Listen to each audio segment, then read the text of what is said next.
S'il existait une gélule capable de booster vos capacités relationnelles dans tous les départements de votre vie, vous la prendriez? Eh bien, ce pouvoir, vous pouvez l'atteindre grâce à un outil puissant, l'énéagramme, pour évoluer et mieux vous connaître, évoluer vers la vérité, votre vérité.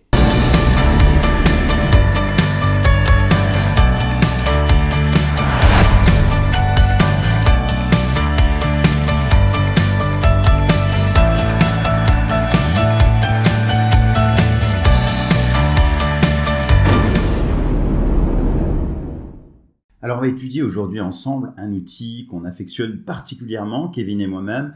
Il s'agit de l'énéagramme. Alors si on étudie l'étymologie du mot énéagramme, en grec ça signifie figure à 9 points. Alors il est vrai qu'aujourd'hui on utilise d'autres outils en entreprise particulièrement, on utilise le DISC ou encore le 4Colors ou le MBTI et bien d'autres outils. Mais à mon sens, l'énéagramme est un outil vraiment particulièrement efficace et puissant parce qu'il a l'avantage de ne pas mettre les gens dans des cases. Vous allez comprendre à travers cette vidéo, cette capsule, eh bien qu'on va pouvoir aller développer nos autres potentiels et en fait, quelque part, on n'est absolument pas limité à un comportement, à un type de personnalité.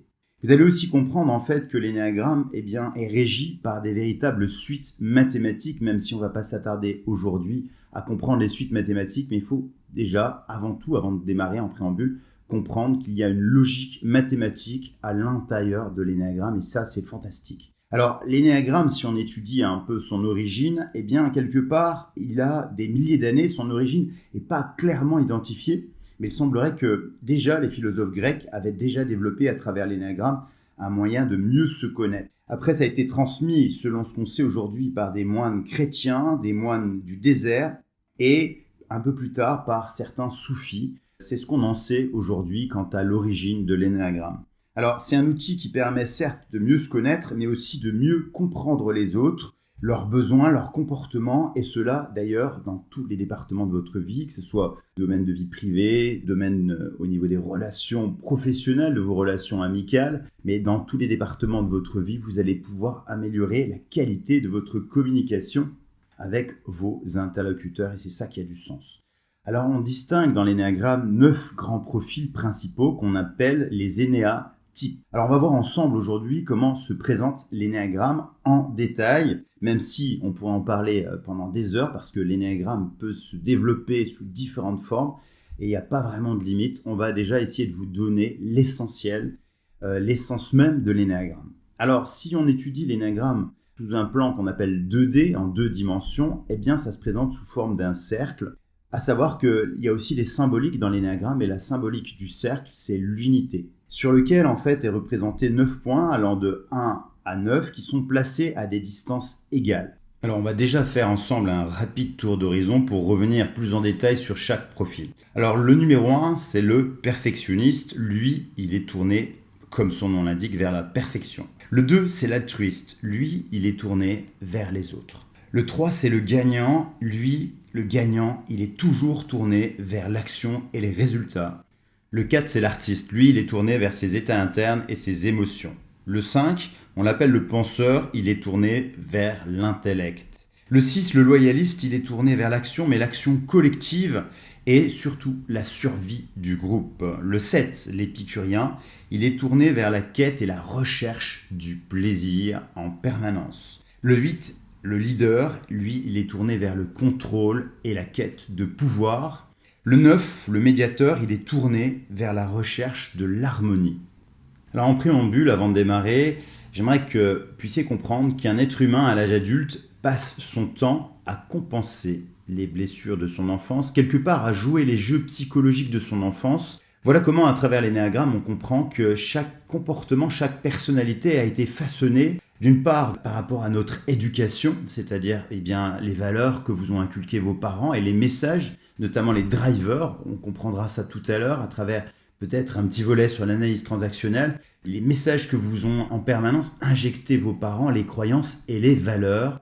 Voilà comment en fait vous êtes la somme de toutes en fait quelque part vos actions et de vos décisions et bien souvent inconscientes. Voilà comment en fait si on n'a pas appris à travailler et à comprendre la personne que l'on est au fond, à comprendre nos mécanismes inconscients, eh bien, on peut, à l'âge adulte, jouer en permanence à compenser les blessures de son enfance et à fonctionner tel de véritables robots, quelque part, à être piloté par un véritable programme, un peu comme un programme informatique. Voilà comment je voulais que vous puissiez comprendre avant de démarrer qu'en fait, quelque part, il y a notre véritable essence, notre véritable ADN, notre véritable personnalité qui parfois sommeille bien longtemps au fond de nous et on joue plutôt notre moi qui est le moi construit, qu'on a construit en fonction de notre éducation, de la société, des dogmes qu'on nous a injectés et c'est pas véritablement notre vraie identité, c'est pas véritablement notre vraie personnalité. Il y a donc souvent, bien souvent, jusqu'à très tard, parfois à la quarantaine, une dichotomie entre notre véritable personnalité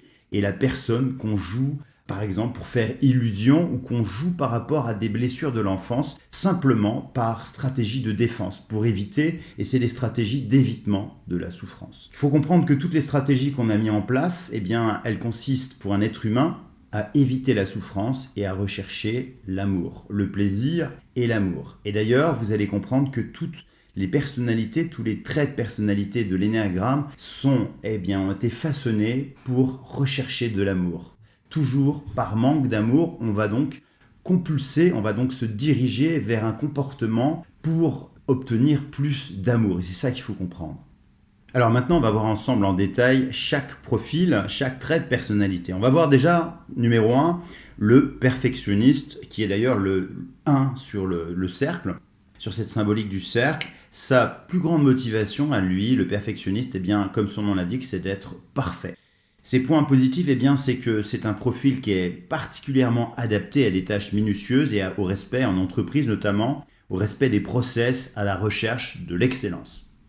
Par contre, à contrario, il est très très exigeant évidemment avec lui-même et bien sûr beaucoup trop exigeant avec les autres.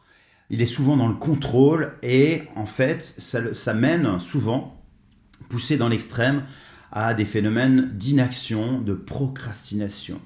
Alors, sa quête perpétuelle de s'améliorer, c'est une quête évidemment d'être aimé. Il veut être aimé par le fait qu'en permanence, il va tendre à s'améliorer. Il va rechercher à être parfait. Et sa croyance, c'est de se dire, puisque je suis parfait, en étant parfait, on va m'aimer. On va m'aimer pour ce que je fais. Sa plus grande peur, lui, son aversion, c'est la critique. Il a peur d'être critiqué. Évidemment, il a fort à parier pour dire qu'il a été fortement critiqué, parfois humilié, lors de son enfance. Alors, en analyse transactionnelle, le driver, c'est-à-dire que le message qui a été perçu et reçu en permanence dans l'enfance, qui a programmé son inconscient, c'est le driver soit parfait. Et ce driver, en fait, a fait de lui une personne réfléchie, une personne prudente, qui est plutôt considérée en entreprise comme une personne fiable. C'est une personne qui est plutôt centrée sur la méthode plutôt que sur le résultat. Alors si cette personne, le perfectionniste, il veut évoluer, il doit comprendre qu'il peut s'autoriser à faire des erreurs. Donc à lâcher prise avec le fait de vouloir en permanence tout contrôler. Le numéro 2, c'est l'altruiste. Lui, sa quête perpétuelle, c'est la reconnaissance. Il cherche en permanence de la reconnaissance, d'être aimé des autres. Alors, ses points positifs, c'est résolument d'être tourné vers les autres, d'aider les autres, d'être tourné vers j'aide, je contribue à aider les autres et à vouloir toujours faire plaisir aux autres. Le problème, c'est qu'à vouloir toujours faire plaisir aux autres, il en oublie ses propres besoins. Il en oublie ses propres besoins, il en oublie de s'occuper de lui-même et il fuit souvent, bien souvent, la rencontre avec lui-même. Il a aussi tendance à vouloir aider les autres en attendant parfois trop un retour et pire encore quand il est dans sa version un peu désintégrée. Il a tendance même à faire culpabiliser les autres et à manipuler les autres. Lorsqu'il aide les autres, il attend un retour et il déclenche de la culpabilité. Et ça, c'est toxique. Sa plus grande peur à lui, l'altruiste, c'est le rejet, c'est la peur d'être rejeté, d'être abandonné. Alors en analyse transactionnelle, le driver, c'est-à-dire le signal qu'il a piloté, c'est fait plaisir. Alors son problème à lui, l'altruiste, c'est qu'il a véritablement beaucoup de mal à prendre des décisions. Vous voyez, en entreprise, c'est typiquement le profil du manager, qui est sympa, mais qui manque d'autorité, qui manque de leadership. Alors lui, s'il veut évoluer, l'altruiste, il faut qu'il parvienne à dire non. Parce que bien souvent, il fait partie des gens qui disent oui alors qu'il pense le contraire. Il fait partie des gens qui ont beaucoup de mal à mettre des limites. Et il faut qu'il travaille à donner de l'amour inconditionnel et non pas de l'amour conditionnel, c'est-à-dire sous condition d'être aimé, c'est-à-dire donner de l'amour pour recevoir de l'amour sous condition finalement. Alors le 3, c'est le battant. Lui, il a une quête profonde de réussite, de réalisation personnelle et de performance. Alors il est résolument tourné vers l'action et les résultats. Alors ses points positifs, c'est qu'il a une capacité très très forte à créer du lien. C'est souvent des bons communicants, des très bons diplomates, des très bons négociateurs. Et ils ont une forte capacité de résilience. En fait, ils sont déterminés, bien souvent déterminés à performer. Et ils résistent très très fortement à l'inconfort, aux difficultés, aux obstacles. Le point faible en fait des battants, c'est qu'ils ont tendance malheureusement à jouer des compétitions en solo, c'est-à-dire à vouloir gagner seuls et pour eux-mêmes. Et dans leur version plus désintégrée, eh bien, ils ont tendance à tromper les autres, à duper les autres. Ils ont une tendance au mensonge lorsqu'ils sont désintégrés et finalement à vouloir faire illusion pour être aimés. Alors le gagnant, sa plus grande peur à lui, eh bien, c'est la peur de l'échec et aussi la peur de n'avoir aucune valeur aux yeux des gens, aux yeux des autres. Alors en analyse transactionnelle, son driver à lui, c'est fait des efforts. Alors pour évoluer évidemment, lui le battant, il faut qu'il apprenne vraiment, véritablement à déléguer et à gagner en équipe plus qu'à vouloir gagner en solo. Il doit apprendre aussi que la quantité d'efforts qu'il fournit n'est pas synonyme de qualité. Alors il est aussi bien souvent piloté par d'autres drivers qui sont le soi parfait et le dépêche-toi en analyse transactionnelle. On ne va pas s'attarder là-dessus parce qu'on parle plus d'énéagramme, mais c'est vrai que dans une prochaine capsule, on pourra vous apprendre bien sûr l'analyse transactionnelle. Alors le numéro 4, lui, c'est l'artiste. Lui, il a une quête perpétuelle d'authenticité, de trouver son moi profond.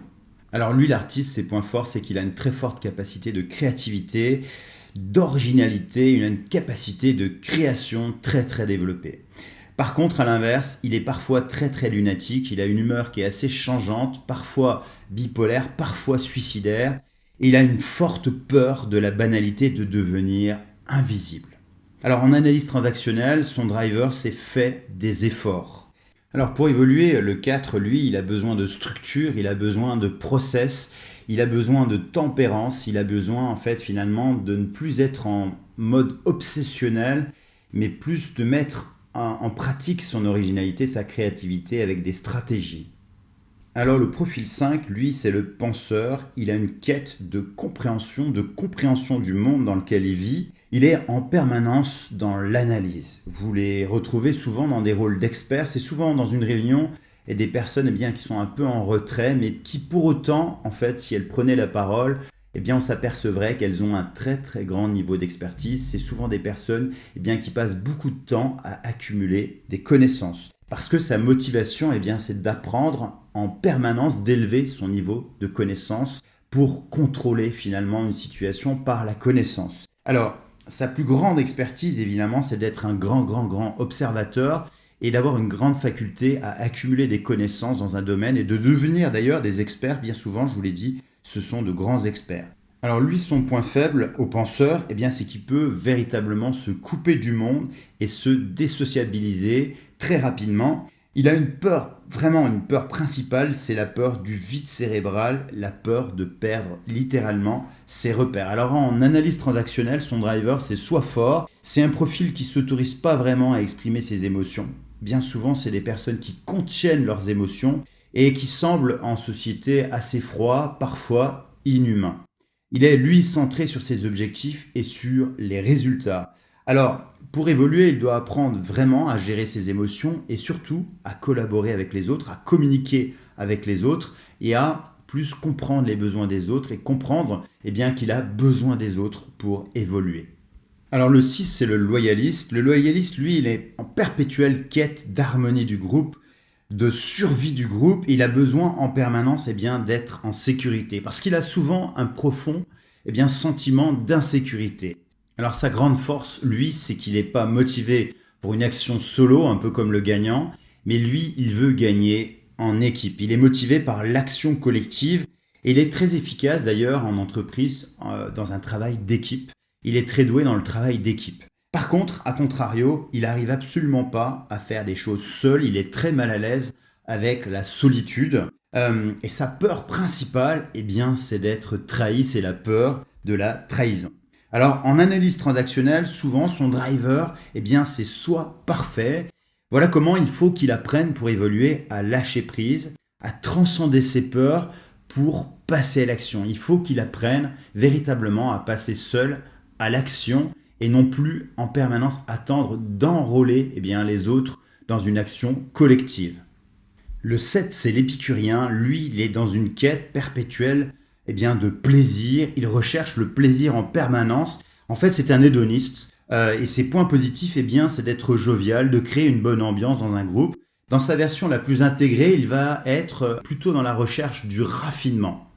A contrario, en fait, il aura malheureusement tendance à des excès. Il a tendance aux addictions.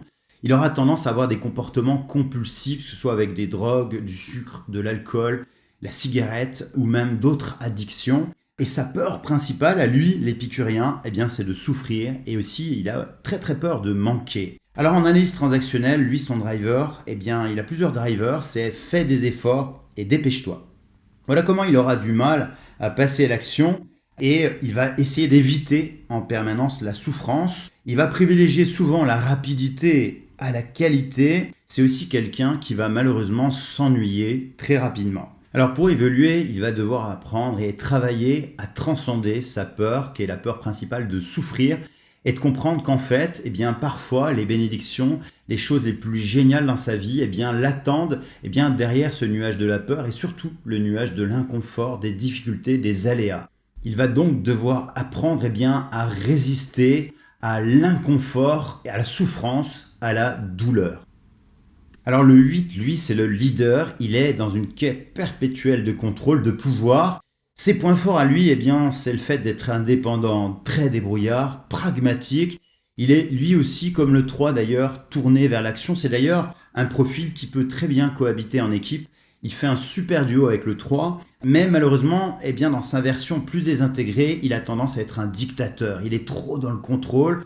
Et c'est malheureusement aussi, parfois, bien souvent, un mauvais communicant. Il manque de diplomatie, il peut avoir tendance à briser un peu, saper un peu le moral des équipes lorsqu'il communique en direct avec les équipes. Alors sa peur principale, lui, c'est la peur de la faiblesse, la peur de la trahison. Il n'aime pas l'injustice. Alors, en analyse transactionnelle, son driver à lui, c'est sois fort. C'est aussi quelqu'un qui peut avoir un driver qui ressemble au dépêche-toi. Il doit apprendre, pour évoluer, évidemment, à exprimer ses émotions, à lâcher prise, apprendre aussi à comprendre les besoins des autres et apprendre qu'il doit coopérer avec les autres plus que d'imposer son point de vue. On en vient au dernier profil, le 9. Le 9, c'est le médiateur. Lui, il a une quête perpétuelle d'harmonie. Sa motivation à lui, c'est d'unifier les troupes, d'unifier le groupe et de créer une harmonie dans un groupe. Il a donc une grande capacité d'harmonie, une capacité à unifier. Il a des grandes capacités aussi de diplomatie. A contrario, par contre, il a tendance malheureusement à se couper émotionnellement des autres et fuir les conflits. Alors, il peut même, dans sa version plus désintégrée, mentir par peur du conflit, mentir par omission, faire des mensonges, de la tromperie, parce qu'il a véritablement très peur de rentrer en conflit avec les autres.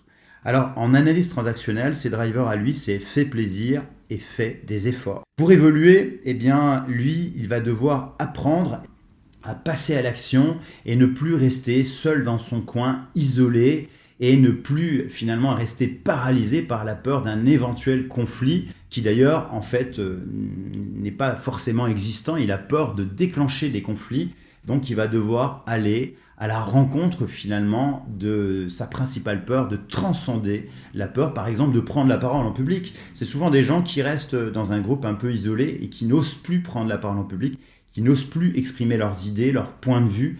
Donc, il va devoir apprendre à lâcher prise et à transcender sa principale peur du conflit. Alors, dans l'énéagramme, on distingue 3 centres, en fait, qui vont déterminer notre façon de prendre des décisions. Il y a donc 3 centres, le centre instinctif, le centre mental et le centre émotionnel. Alors, dans le centre instinctif, on retrouve le profil 8, le 9 et le 1. Eux, dans le centre instinctif, ils vont toujours se baser sur leur instinct avant de prendre une décision. Par contre, le centre mental, donc le 5, le 6 et le 7, eux, avant de prendre une décision, ils vont se baser plutôt sur la réflexion. C'est des gens qui vont prendre du temps pour la réflexion avant de passer à l'action. Donc c'est plus des gens qui sont des cognitifs.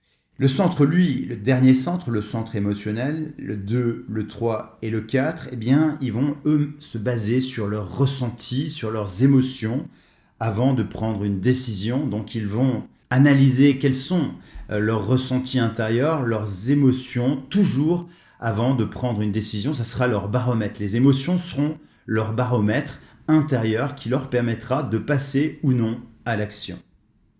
Alors dans l'énéagramme, il y a un concept qu'on appelle le concept des ailes, c'est-à-dire que lorsque l'on a un profil fortement développé, prenons l'exemple du 2, le profil 2, l'altruiste, on va utiliser une aile, soit l'aile de gauche, soit l'aile de droite, pour satisfaire les besoins du profil dominant. Exemple, si vous êtes un profil 2, donc altruiste, votre aile sera le 1, le perfectionniste, l'aile plutôt à droite du 2, ou alors a contrario, à gauche, l'aile sera plutôt le battant. C'est-à-dire que, si on prend l'exemple du 2, si le 2 va se servir donc pour être aimé des autres, vous vous souvenez que le 2, c'est quelqu'un qui va donc être plus soucieux des besoins en permanence des autres pour être aimé, il a peur du rejet. Donc ça veut dire que s'il utilise son aile 1, il va donc essayer toujours de faire les choses avec de la perfection, d'être toujours parfait. Donc à travers le fait de faire les choses parfaitement, donc à travers l'action dans la perfection, il va donc en déduire intérieurement, inconsciemment, qu'il sera, en échange d'un travail parfait,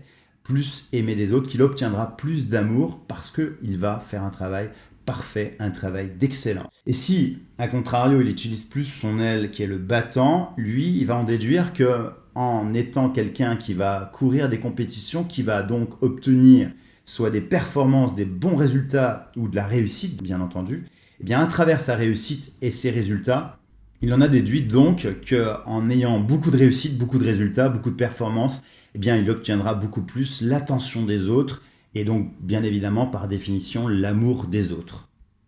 Voilà comment, si on observe le cercle, l'unité qu'est l'énéagramme, chaque profil, chaque base a donc des ailes. Et donc, on ne va pas s'attarder ensemble à la démonstration de chaque profil et chaque aile, mais vous comprenez que chaque base a donc des ailes qu'il va plus ou moins utiliser pour servir son profil dominant. On va maintenant voir ensemble les voies d'intégration de chaque profil ou de désintégration, c'est-à-dire que quelque part, chaque profil, il faut imaginer ça un peu comme un cône, et si par exemple on prend le profil numéro 2, le profil 2, l'altruiste, a une voie d'intégration, c'est-à-dire d'aller vers la meilleure version de lui-même, c'est-à-dire en l'occurrence le 2, lui, s'intègre en 4, en artiste, je vais vous expliquer en quoi ça consiste, où le 2 a une voie de désintégration, c'est-à-dire d'aller vers la pire version de lui-même, c'est-à-dire de se désintégrer en 8, c'est-à-dire en leader qui serait dictateur. Alors ces voies d'intégration et de désintégration, elles comportent différents niveaux qui sont des niveaux qui sont fonction en fait du niveau de bien-être, c'est-à-dire que on distingue différents niveaux, la partie saine ou la partie malsaine, qui sont les extrêmes, qui sont liés au fait que le profil, la base, reçoit plus ou moins d'amour. Alors maintenant, on va étudier ensemble les voies d'intégration. Donc intégration, ça veut dire aller vers sa meilleure version. Et de désintégration de chaque profil, désintégration, ça veut dire aller vers sa pire version, donc se désintégrer vers sa pire version. On va voir ça ensemble pour chacun des 9 profils, des 9 types de personnalités. Alors si on commence avec le numéro 1, le perfectionniste, il y a donc une flèche qui part du perfectionniste et qui donc montre une direction. Donc ce sens-là va montrer le sens de désintégration, c'est-à-dire la flèche montre toujours vers quoi on se désintègre, vers quoi le profil, la base, se désintègre. Et la contre-flèche, c'est-à-dire la flèche qui va finalement dans le sens contraire de la flèche qui va montrer la désintégration, la contre-flèche, elle, va montrer, si on la suit, si on la remonte, le sens de l'intégration. C'est-à-dire, si on va dans le sens inverse de la flèche, qu'on appelle la contre-flèche, ça nous montre donc dans quel sens on va s'intégrer, aller vers la meilleure version de soi-même. Alors si on étudie précisément le cas du perfectionniste, notamment vers la régression, vers la désintégration, le 1 en phase régressive devient facilement suffisant, intolérant, même pratiquement dogmatique et très très sévère dans ses jugements. Il supporte absolument pas d'être mis en défaut, pris en défaut, et il lui arrive même d'être complètement en opposition avec ce qu'il déclare, donc être incongruent, et il peut être parfois très très rigide, très sévère. Il va donc absorber, en fait, assimiler tous les aspects négatifs du 4, et il va devenir quelque part, presque on pourrait le dire, intégriste. Alors le 1, s'il se désintègre vraiment au maximum, il va donc vers ce qu'on appelle la pathologie. Il y a un classement d'ailleurs américain qui s'appelle le DSM, et sur le DSM, il est classé 3. Il va donc devenir obsessionnel, compulsif, et même voire cruel, avec souvent des phases très dépressives, voire suicidaires. Alors le 1, à contrario, en phase d'intégration, lorsqu'il se dirige donc vers sa meilleure version, il va donc absorber les caractéristiques du 7 et donc va avoir cette capacité à s'autoriser, à se faire plaisir et donc à écouter enfin ses propres besoins. Alors il va être capable en phase d'intégration d'évoluer plutôt vers la sagesse et la tolérance et il va être capable plutôt de se montrer réaliste et plus nuancé et enfin accepter les opinions des autres. Il sera plutôt rationnel, consciencieux et plus modéré. En fait, il va déployer plutôt des efforts au service de ses idéaux qui seront élevés et il va tenter d'être agréable toujours envers les autres parce qu'il a cette propension aussi, lorsqu'il s'intègre en 7, à être plus dans le lâcher-prise et être plus agréable avec les autres et à leur égard. Alors maintenant, si on s'intéresse au profil du 2, donc je vous le rappelle, l'altruiste, dans sa phase de désintégration, donc il va donc absorber plutôt les particularités du 8 désintégré. Et là, il va devenir plutôt quelqu'un qui va avoir tendance, dans une phase régressive, à se montrer facilement culpabilisant. Il va avoir tendance à reporter, à transposer de la culpabilité chez les autres.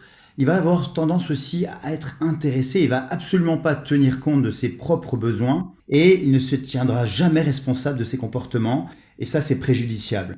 Pire encore, il va avoir une tendance, donc il va absorber le côté dictateur du 8, il va avoir donc tendance à être brisant, dominateur et coercitif, et il cherche à rendre les autres dépendants de lui, il va donc complètement assimiler les aspects négatifs du 8. Alors pire encore, si on va encore plus dans sa version ultra désintégrée, et s'il va le 2 vers la pathologie, il va avoir tendance à devenir hypocondriaque et à se plaindre en permanence. Vous en avez certainement vu.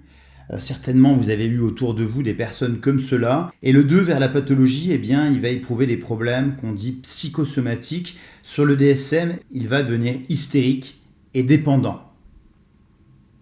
A l'inverse, le 2, dans sa phase d'intégration maximum, en phase très élevée, il va être ultra altruiste, c'est-à-dire ultra tourné vers les autres, et cela de façon complètement désintéressée, c'est-à-dire éprouver de l'amour inconditionnel. Et ça, c'est très important parce que ça ne sera pas de l'amour comme l'altruiste le fait dans sa version normale, de l'amour sous condition.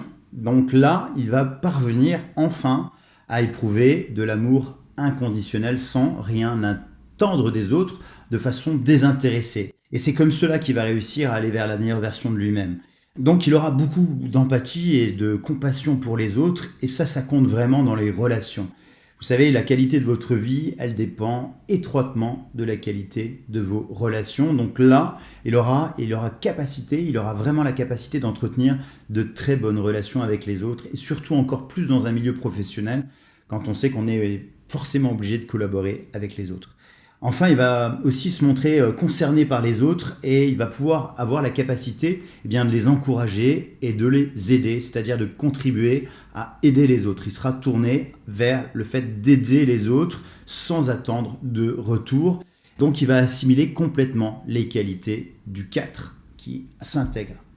Alors maintenant, on va s'intéresser plutôt au 3. Le gagnant, le battant, lui, dans sa phase régressive, le 3, il va se montrer plutôt opportuniste, c'est-à-dire qu'il est prêt à tout pour gagner, pour remporter ses plus grands défis, même parfois à mentir et à tromper, duper les autres. Il va même aller jusqu'à les exploiter. Il lui arrive aussi même de se tromper lui-même, évidemment, avant de mentir aux autres. Eh bien, dans sa phase régressive, le 3 en régression, eh bien, se ment à lui-même. Vous savez que bien souvent, on vous le dit souvent, eh bien, lorsqu'on se ment à soi-même, on finit par raconter les mêmes bullshit, le même bullshit aux autres, les mêmes excuses, les mêmes mensonges. Donc, pour inverser la vapeur, bien évidemment, il faut commencer par être face à soi-même et à ne plus fuir la rencontre avec soi-même. Il peut arriver même d'être vengeur et de vouloir saboter une relation ou saboter quelque chose. Il va complètement assimiler les aspects négatifs du 9. Et le 3, lorsqu'il se désintègre vraiment jusqu'à la pathologie, peut devenir sadique et même présenter des tendances psychopathes, telles que carrément le suicide, aller jusqu'au suicide, voire le meurtre. Et c'est un bourreau de travail. Sur le DSM, donc le classement américain, le DSM-4, il est classé parmi les mythomanes lorsqu'il est vraiment désintégré au maximum jusqu'à la pathologie. Alors le 3, lorsqu'il s'intègre, lorsqu'il est dans sa posture la plus élevée, la plus développée, la meilleure version de lui-même, il se dirige vers les aspects positifs du loyalisme, c'est-à-dire qu'il ne va plus vouloir gagner seul, en solo, mais gagner en équipe.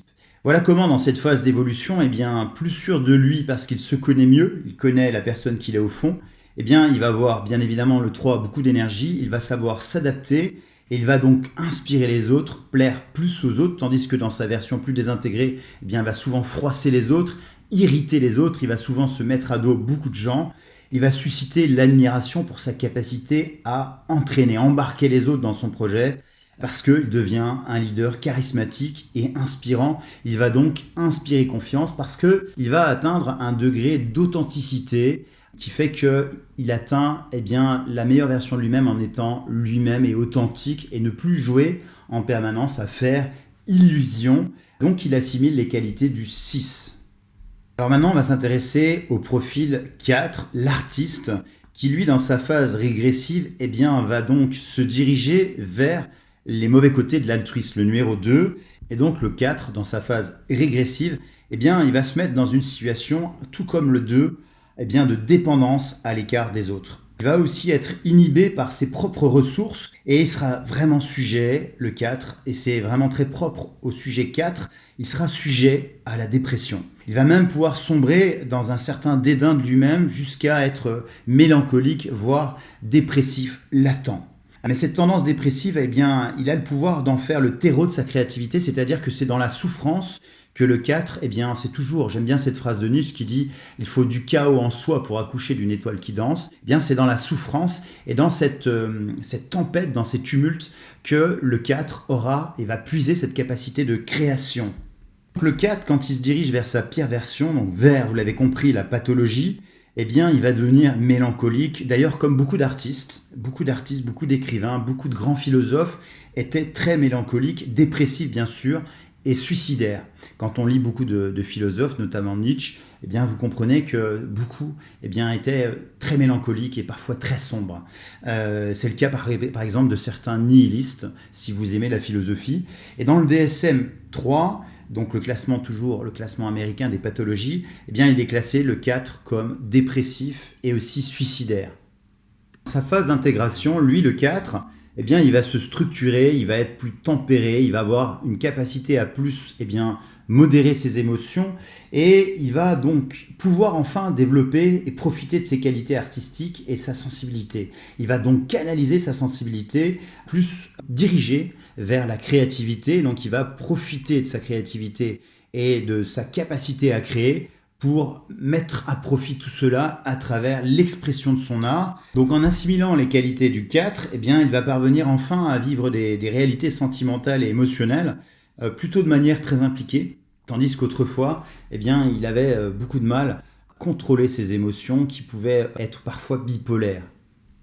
Alors maintenant, on va s'intéresser donc au profil 5, le penseur. Lui, le penseur, dans sa phase de régression, il va donc absorber les mauvais côtés du 7, de l'épicurien, et donc en phase de régression, il va manquer d'assurance et complètement se renfermer sur lui-même, c'est-à-dire être complètement reclus et fermé à la réalité et surtout à la réalité des autres. Il pourra aller même jusqu'au cynisme et s'isole autant que possible jusqu'à complètement refuser le contact avec les autres. Et en fait, il va complètement assimiler les aspects négatifs du 7 et sera complètement obsédé par des idées étranges et pourra vraiment sombrer dans les addictions et les comportements excessifs et compulsifs. Et dans sa phase vraiment de régression maximum qui va vers la pathologie, eh bien c'est un paranoïaque. Il devient phobique, malsain avec des tendances qui sont de la schizophrénie. Et sur le DSM, encore une fois 3, le classement américain des pathologies, eh bien c'est ce qu'on appelle un schizoïde, c'est-à-dire qu'il s'enferme complètement dans son petit monde personnel, il est complètement, on appelle ça en psychanalyse, reclus en lui.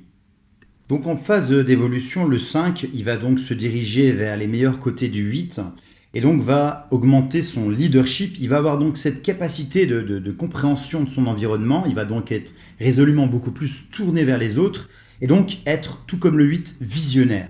Et découvrir des nouvelles choses et inventer des choses intéressantes. Il va faire preuve, il va mettre à profit sa grande expertise au profit d'inventions, de choses innovantes, au profit des autres, au profit du monde, avec beaucoup d'intuition pour comprendre les choses. Et les gens, il sera très concentré, très impliqué, fortement impliqué, bien sûr en mettant toujours à profit son grand niveau d'expertise. Rappelez-vous, il est souvent expert avec beaucoup de connaissances et de précision. Donc il sera considéré comme un expert et très très crédible, surtout quand il sera dans une équipe. On va lui donner souvent une position d'expert et donc il sera vraiment dans sa meilleure version en tant qu'expert, tourné au profit d'une équipe, au profit d'un projet, au profit d'une cause bien plus grande que lui. Alors maintenant, on va s'intéresser au profil qui est le 6, le loyaliste. Lui, dans sa phase de régression, le 6 va devenir très dépendant. Il va avoir un véritable problème avec le fait de passer à l'action seul. Il aura réellement un problème et vraiment très marqué avec la solitude. Donc il aura vraiment un attachement vraiment aux autres. Il sera complètement dépendant et jusqu'à aller se dévaloriser lui-même, se sentant inférieur avec des sentiments d'infériorité. Il sera très angoissé, très anxieux. Rappelez-vous, le 6, lui, il est toujours anxieux par rapport à l'insécurité qui le menace. Donc il aura toujours un besoin très prononcé de sécurité, mais encore plus quand il va aller vers la régression. Et il va agir donc de façon démesurée et réagir de façon démesurée par rapport à l'anxiété. Il aura donc des comportements qui seront très liés à l'anxiété. Et il va donc complètement assimiler les aspects négatifs du 3. Et quand il va se diriger vers la pathologie, c'est-à-dire vers sa pire version, il aura une tendance au masochisme. C'est-à-dire qu'il va vraiment prendre du plaisir à être dans la souffrance, à se mettre dans des situations de souffrance, voire subir même des humiliations, ce qui est d'ailleurs le paradoxe, parce que rappelez-vous, le 6, lui, il a vraiment peur de la trahison, et son aversion, c'est la trahison. Alors toujours sur le classement du DSM-3, le classement américain, le 6, dans sa pire version, devient paranoïaque, c'est-à-dire qu'il va vraiment en permanence se méfier de tout et de tout le monde. Alors le 6, dans sa version intégrée, c'est-à-dire quand il se dirige vers une phase d'intégration, il va venir donc absorber les bons côtés du 9, le médiateur, et donc il va être capable de s'affirmer. Il va être plus confiant envers lui-même bien sûr, et donc plus confiant envers les autres, puisque rappelez-vous, je vous ai dit que dans sa phase de désintégration, il était dans la paranoïa, et bien qu'indépendant, il va manifester un intérêt beaucoup plus élevé pour la compagnie des autres, et donc il va devenir attachant. Donc son côté paranoïa va se transformer ici, dans sa version intégrée, vers quelque chose qui est plus de l'inspiration. Il va être attachant, intéressant, agréable, et il va même chercher à connaître les réactions émotionnelles des autres. Donc on va dire de lui qu'il est loyal, d'où le nom loyaliste. Il va être impliqué avec les gens qu'il connaît, et il va donner de l'importance surtout aux relations de famille et aux collègues de travail. Je vous l'ai dit, il est très à l'aise avec les relations de travail, notamment travailler en équipe, et c'est souvent un très bon collaborateur parce qu'il aime travailler en équipe, et gagner en équipe, c'est aussi un homme d'action, mais de l'action toujours tournée vers les autres, pour les autres. Enfin, il va être reconnu comme une personne fiable et responsable, et donc on va lui attribuer le titre de personne digne de confiance dans une société. Souvent, quand on a des 6 qui sont intégrés, c'est souvent des personnes fiables, dignes de confiance, et donc il va complètement assimiler les qualités du médiateur.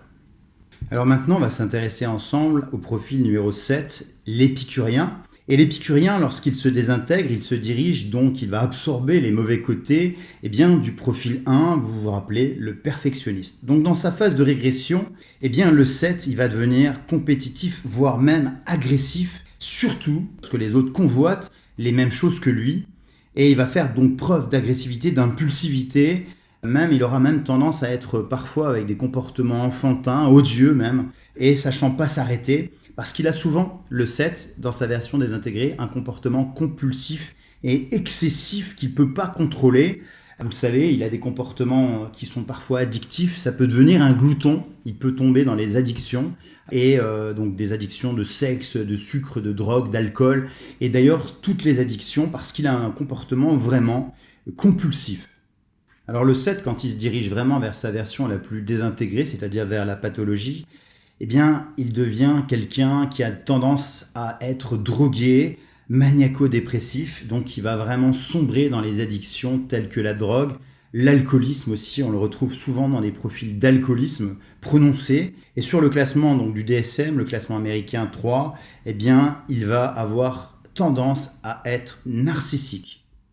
Maintenant, on va s'intéresser au profil 8, dit le leader. Donc, dans sa version désintégrée, donc quand il va vers la régression, le 8 va devenir tyrannique, agressif, impitoyable, un véritable dictateur. Et il va vouloir imposer, vraiment, quitte à briser les autres et briser son équipe. Absolument pas un bon communicant, voire vraiment un communicant qui détruit ses équipes. Il sera excessif en tout et il va même déclencher souvent des querelles, et même des querelles avec ses propres et ses proches collaborateurs, parce qu'il va vouloir vraiment tout contrôler, il va devenir un hyper contrôlant. À tel point qu'il va chercher en permanence des erreurs partout, et vraiment il aura une profonde aversion pour la faiblesse, c'est-à-dire qu'il essaiera de vous mettre en défaut, et à chercher des erreurs partout, et ça va vraiment déstabiliser ses équipes, et même ses proches collaborateurs, qui pour autant comptent énormément pour lui, mais il aura vraiment une tendance destructrice avec pourtant ceux qui comptent fondamentalement pour lui, ses équipes ou même ses proches. Alors le 8, le leader, quand il se désintègre et qu'il se dirige vers la pathologie, il va devenir complètement mégalo, violent, et il va vraiment être destructeur. Destructeur vis-à-vis de tous ceux qui vont s'opposer à lui, tous ses détracteurs, tous ses opposants, tous ceux qui vont être finalement contre ses idées, il va vouloir les détruire, quitte à se venger. Il a vraiment un problème avec la rancune, le 8, quand il se désintègre vraiment au plus profond, sa désintégration, et lorsqu'il va aller vraiment vers l'extrême pathologie, il va devenir vengeur, et on peut le retrouver parmi les profils de meurtriers, des sociopathes ou des psychopathes ou des serial killers. Et d'ailleurs, dans le DSM, toujours 3, le classement américain des pathologies, on le retrouve parmi les sociopathes. Et d'ailleurs, être complètement incapable d'avoir une vie en société. Alors le 8, dans sa version intégrée, lorsqu'il se dirige vraiment vers sa meilleure version, il va avoir la capacité d'être ouvert à écouter et à être sensible aux besoins des autres. Et donc il va prendre en compte le besoin des autres et non plus vraiment seulement sa propre loi, ses propres besoins. Et dans sa phase d'intégration, il va faire preuve vraiment de courage, qui pourra même se manifester sous forme d'héroïsme.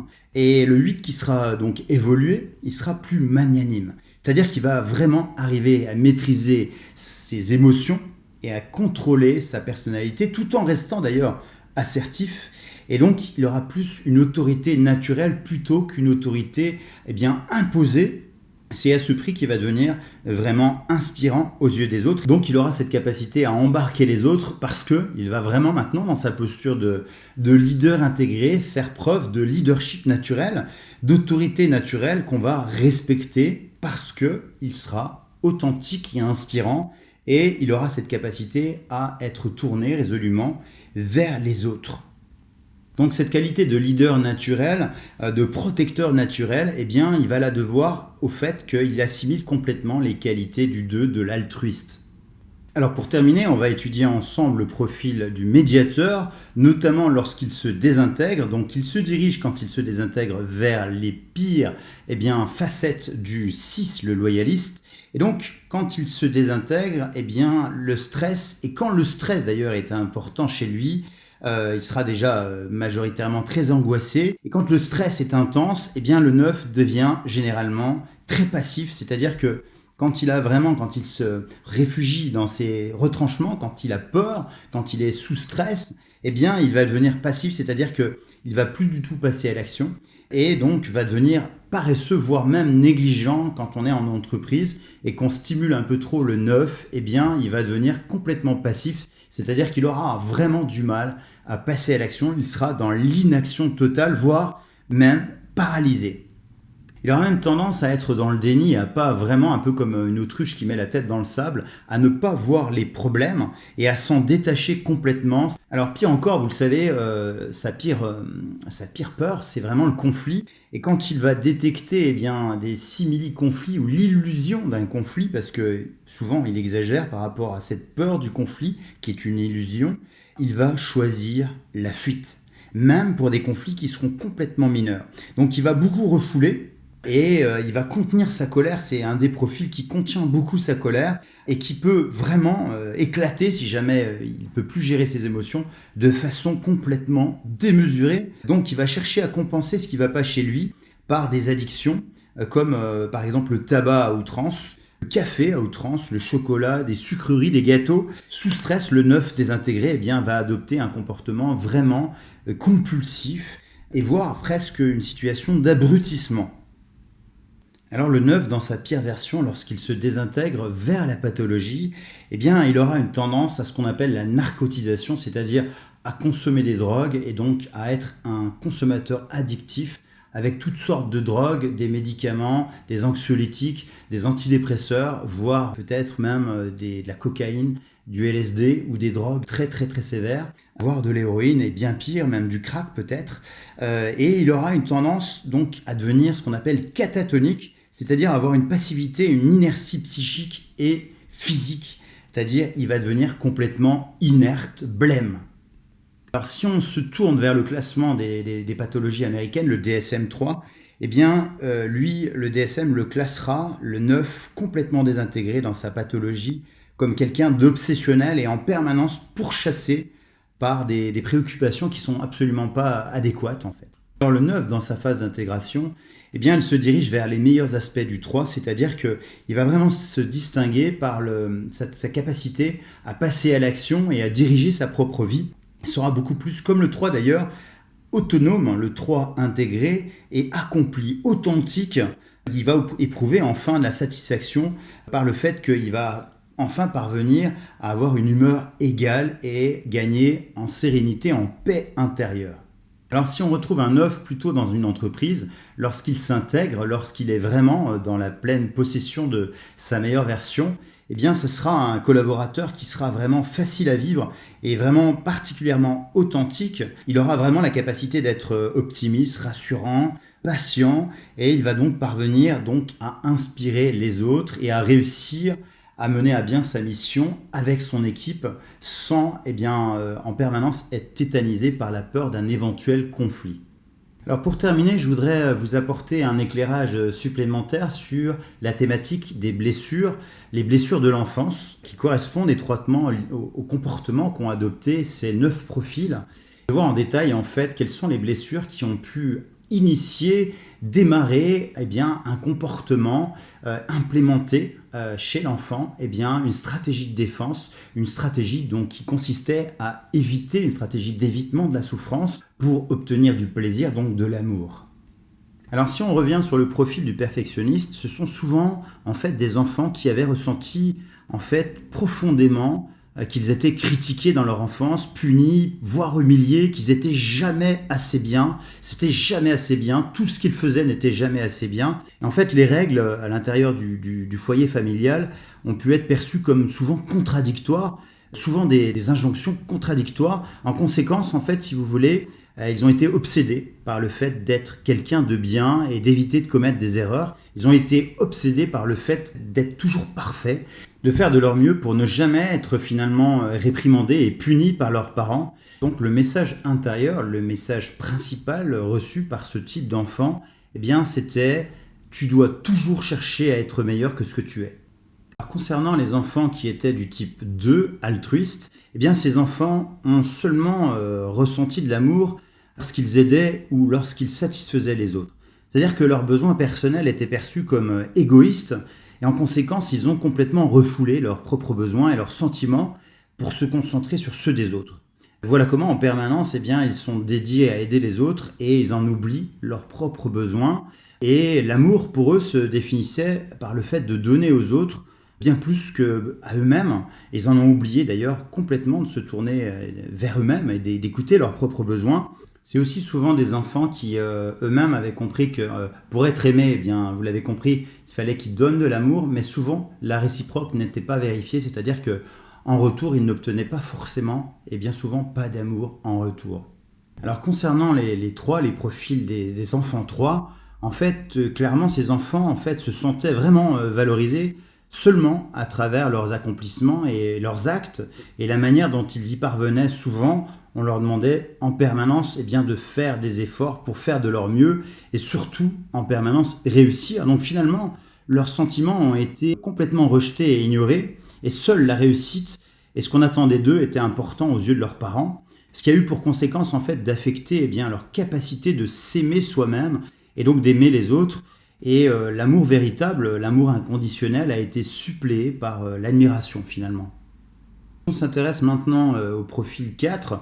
L'enfant du type 4, c'est-à-dire l'artiste, ces enfants ont ressenti un profond sentiment d'abandon, souvent par l'un ou par l'autre. Vous savez que Freud dit souvent pas de père, pas de repère, et bien souvent quand j'ai accompagné des élèves en coaching, souvent c'était l'absence du père, même si c'est pas une vérité absolue, parce que pas de père, pas de repère. Donc ils se sont sentis profondément seuls, coupés de l'amour parental, pour des raisons qui, à l'époque, lorsqu'ils étaient enfants, ils ignoraient complètement les raisons.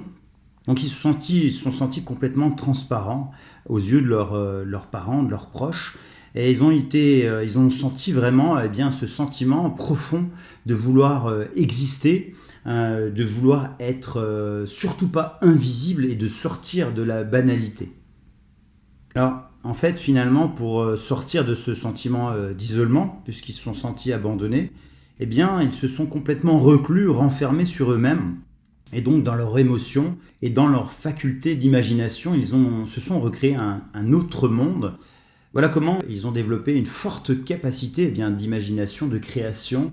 C'est souvent des gens qui sont devenus des artistes, ils ont une fibre artistique très développée, très orientée vers la création. Si on s'intéresse maintenant aux enfants du type 5, c'est-à-dire du type penseur, ces enfants n'ont absolument pas ressenti de réelle interaction lorsqu'ils étaient enfants, sur le plan émotionnel, affectif, de la part de leurs parents. Ou autre possibilité, l'enfant a eu des parents qui étaient plutôt hyper protecteurs. Il a ressenti de l'intrusion, c'est-à-dire qu'il a senti qu'on voulait rentrer, s'immiscer dans son intimité. Et voilà comment il s'est senti sans défense face à cette situation. Voilà pourquoi il s'est construit une véritable forteresse, c'est ce que Freud appelle la forteresse vide.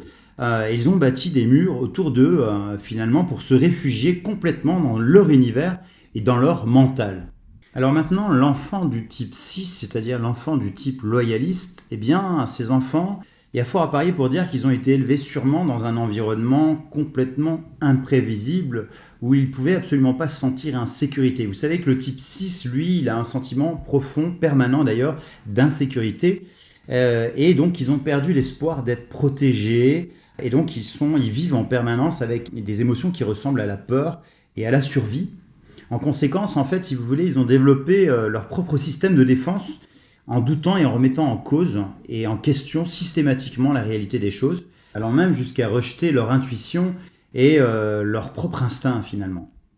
Alors, l'enfant du type 7, vous vous souvenez, le type 7 c'est l'épicurien, souvent ces enfants ont été privés de nourriture ou alors elle a été retirée bien trop tôt et ils ont géré ce manque par la recherche de plaisir, de divertissement, de plaisir instantané afin de minimiser, de réprimer la peur et la souffrance.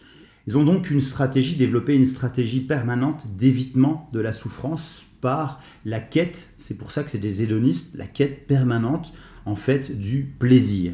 Donc c'est des personnes et c'est des enfants qui ont décidé de se fier qu'à eux-mêmes et de décider de mettre en place un système, souvent bien sûr inconscient, pour compenser finalement ce manque par du plaisir en comblant leur désir par des substituts à l'inconfort, des substituts à la souffrance, des substituts à la douleur. Alors bien souvent, eh bien, on les retrouve dans toutes les formes d'addiction, au sucre, à la cigarette, à l'alcool, au sexe et toutes sortes de drogues, bien sûr.